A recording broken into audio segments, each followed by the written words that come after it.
all new pro wrestling show. This is the big one, the special Predict the Outcome show for WWEFastlane on the road to WrestleMania, the final stop to WrestleMania. Plus, we're going to have hot topics as a WWE legend pass away all suddenly. And WWE announces his new inductee into the Hall of Fame as all new pro wrestling show starts right now.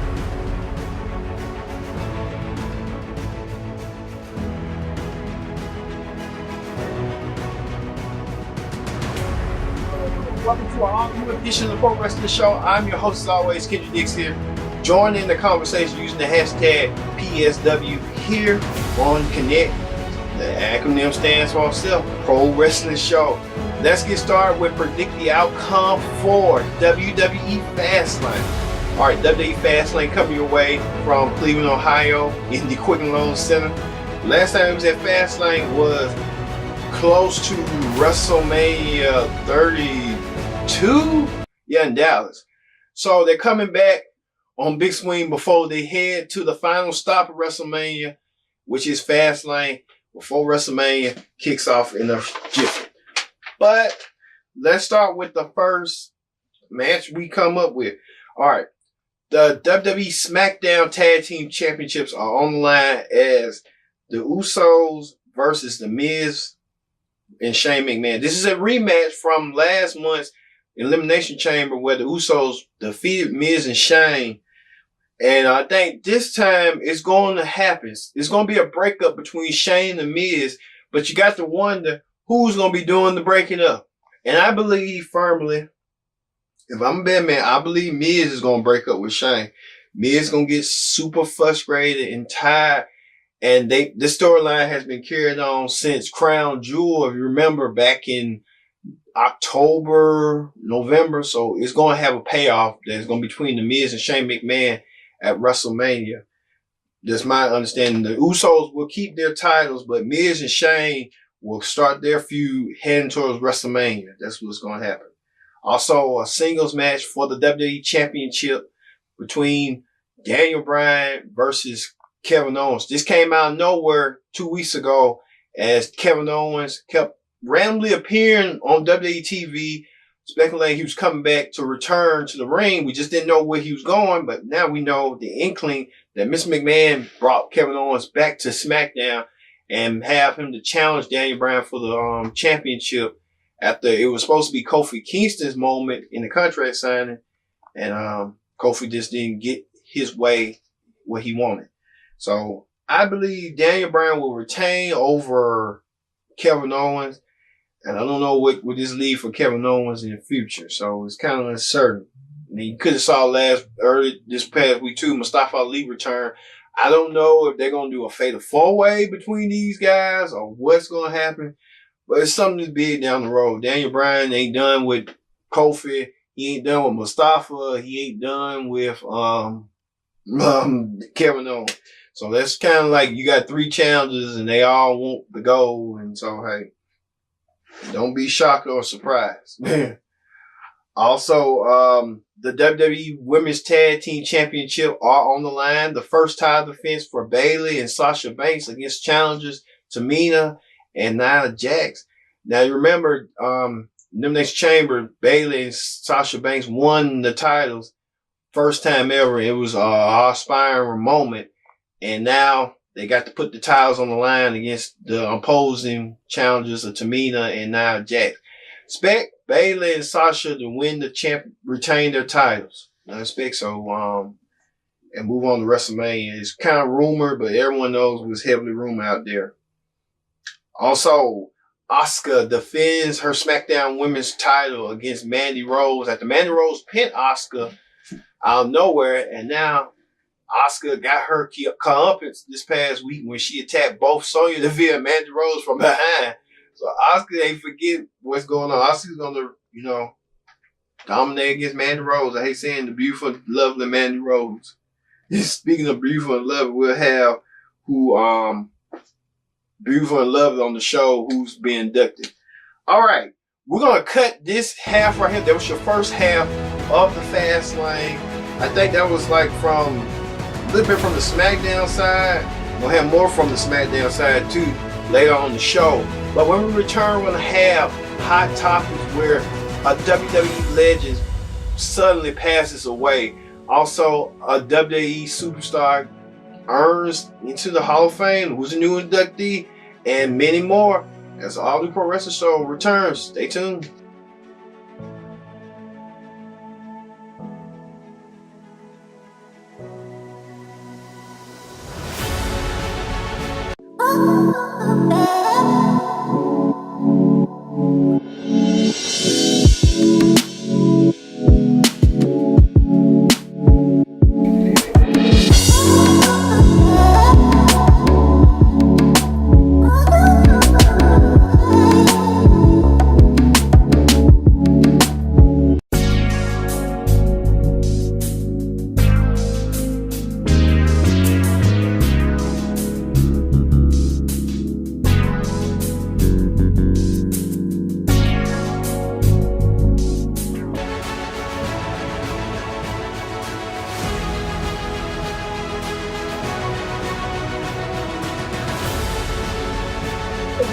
Wrestling Show. I'm your host, as always, here. Thank you all for watching.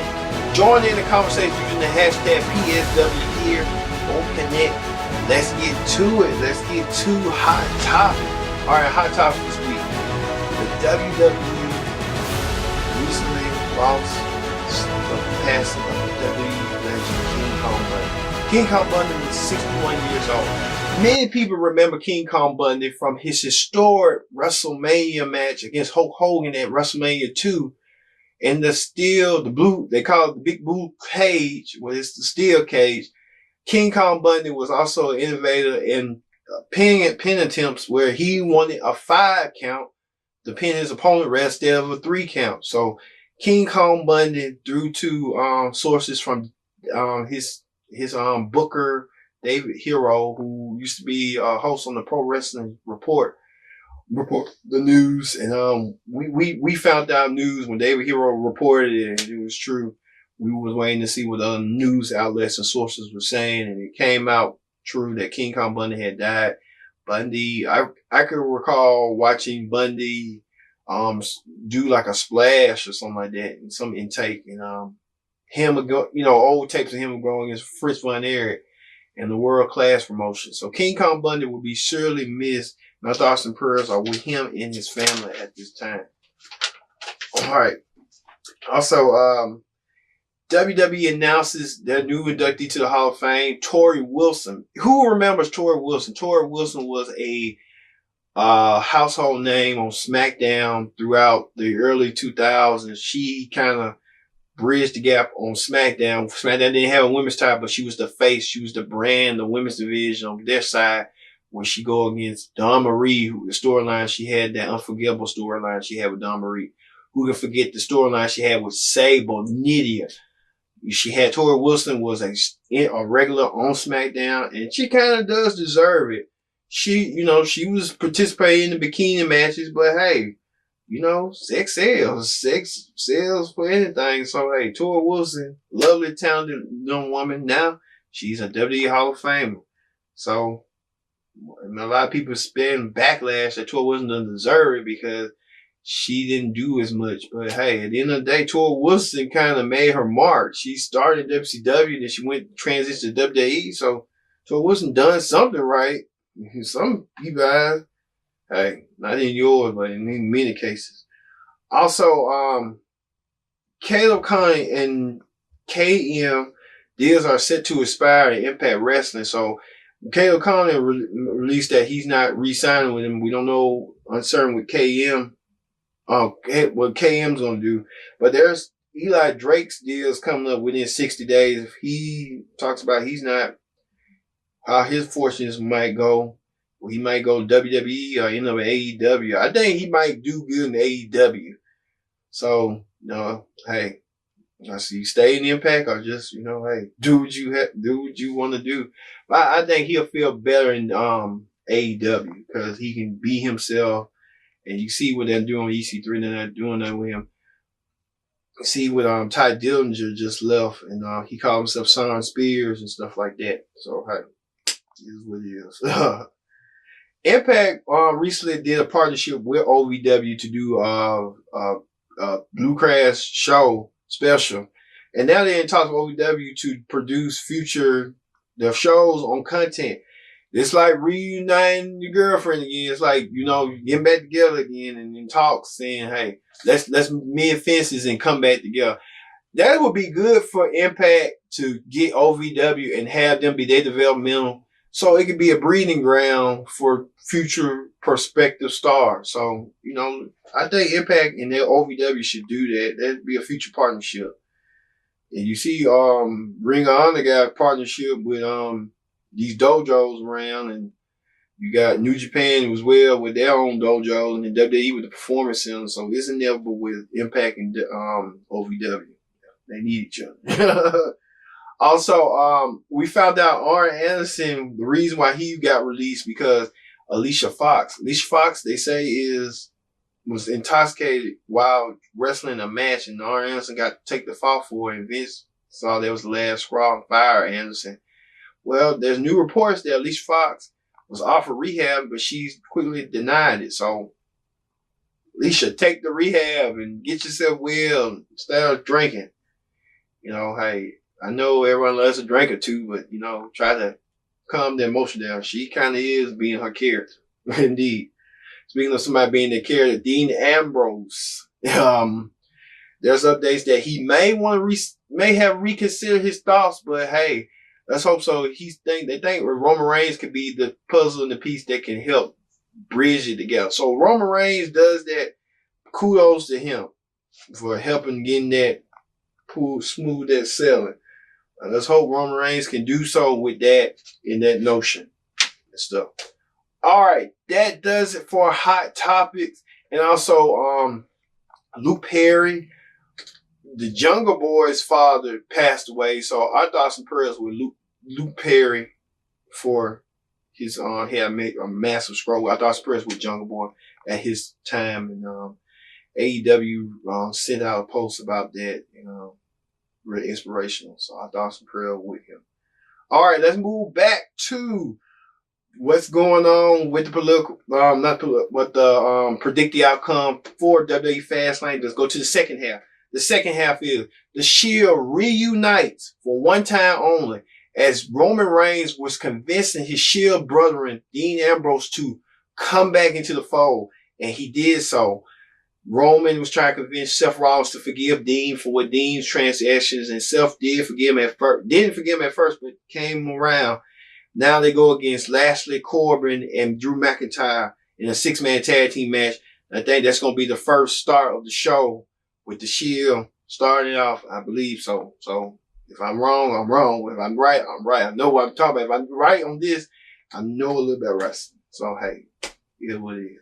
Also, Becky Lynch and Charlotte Flair settled their differences in the ring, as is an added caveat to this match that if Becky can defeat Charlotte, she will be added to the WrestleMania main event at WrestleMania for the Women's Championship against Ronda. Well, Ronda Rousey turned heel in an instant. Ronda just started drilling in for. So Ronda's turning heel. Ronda mean business. I thought she was gonna be a tweener, but she means business.